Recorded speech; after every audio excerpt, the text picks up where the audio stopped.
Your overall analysis on Pakistani elections. Imran Khan came out as the winner. What is your overall analysis on the election? Let me say that we congratulate the Pakistani people, first of all, for participating on the election on Thursday. That includes poll workers, civil society members, journalists, and election observers who have protected Pakistan's democratic and electoral institutions. We did express concerns publicly. We also expressed those concerns privately and joined the EU, the UK, and other countries in doing so. With some irregularities that we saw in the process, we've conveyed the need for the Pakistani government to respect the will of the election.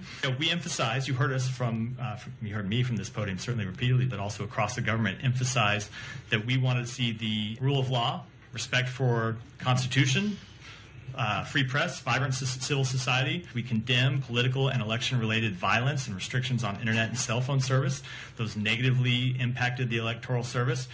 The claims of interference and fraud that we have seen raised, we want to ensure are fully investigated by Pakistan's legal system, and we will be continuing to monitor that in the days ahead. So you said that you are ready to work with the new Pakistani government. But if this new Pakistani government came in with the allegations of fraud and irregularities, what is your opinion? Well, I don't think there is a new Pakistani government yet. I believe there's still discussions going on about the formation of a government. But one of the things that we have said leading up to the election, and we'll continue to make clear, is that whoever the Pakistani people choose to represent them, we will work with that government. And as to the claims of fraud, we want to see those fully investigated. Yeah, go ahead. I know you said there isn't a Pakistani government yet, but certainly former Prime Minister Khan's faction, some of the independents came in ahead. Is there any concern about the legitimacy of whoever actually becomes the leader of Pakistan? I will say that let me just reiterate that we do think that the claims of fraud need to be fully investigated. That said, it was clearly a competitive election in which people were able to exercise their choice. Now, that said, there were irregularities. We want to see them investigated.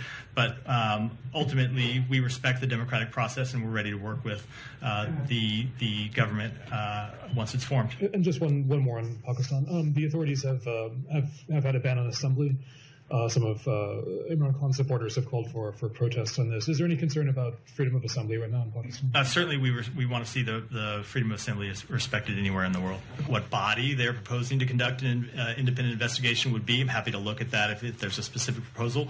Right now, we think as a matter of first course, it's that the legal system play itself out in Pakistan. That's the appropriate first step to take, and we think that's the step that should be taken. If there are additional steps that ought to be entertained, we're happy to look at them at that time.